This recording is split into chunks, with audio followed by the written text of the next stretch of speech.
হরে কৃষ্ণ, রাধে রাধে। আমি গীতা, গীতার কথায় আপনাদের সুস্বাগতম। আজকে আরও একটি ভিডিওতে গীতার অষ্টম অধ্যায়ের 11 নম্বর শ্লোকটি পাঠ করছি। আপনারাও কিন্তু আমার সঙ্গে অবশ্যই পাঠ করবেন।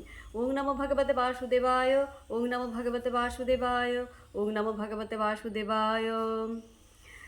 যত অক্ষরং বেদবিদ বদন্তি বিশন্তি যত যতয় বিতরাগা যত ইচ্ছন্ত ব্রহ্মচর্যম চরন্তি তৎতে পদম সংগ্রহেণ প্রবক্ষ্যে।